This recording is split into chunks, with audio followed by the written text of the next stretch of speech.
Paper Awesome! Kamusta mga ka-Paper Awesome? Ngayon, gagawa tayo ng paper plane gaya nito. Tara, simulan natin.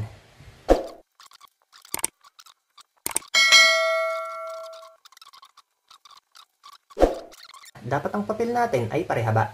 Kahit anong sukat ng papel, basta parehaba, pwede yan. Ito, isasakto lang natin doon sa taas.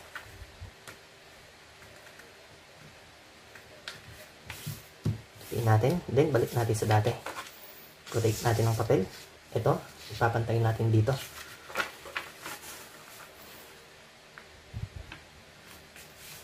Fold natin, then balik natin sa dati. Sunod, itong itaas, ipapantayin natin dito.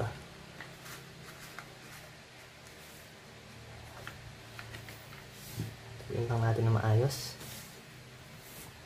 Sunod, ito, isasakto natin dito sa gitna.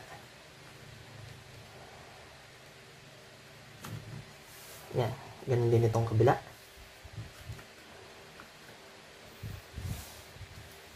Then, ito, ipapantay natin dito sa sentro.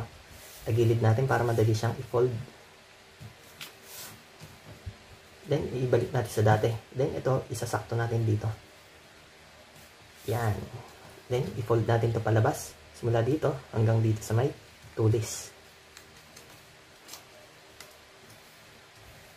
Then, kung ano ginawa natin dito, ganun din sa kabilang side. Rotate natin. Ito, ipantay natin sa sentro. Balik natin sa dati. Then, ito, ipantay natin dito sa may ginawa nating fold. Tapos, simula dito hanggang dito sa may tulis, ipo-fold lang natin ng ganito palabas. Sunod. Yan. Ito, ipo-fold natin papunta dito parehas sa loob. Tagilid natin para madali siyang i-fold. Yan. Ganun din itong isa.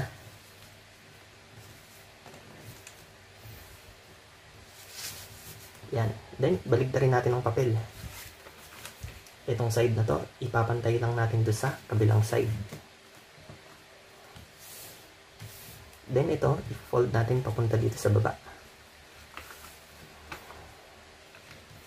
Yan. Ganun din sa kabilang side. Baligtarin natin ang papel. Pantay lang natin dun sa isa. Then, ibukas natin. Ayusin lang natin. Then, ayan na. Tapos na ang ating paper plane. Ang galing, di ba?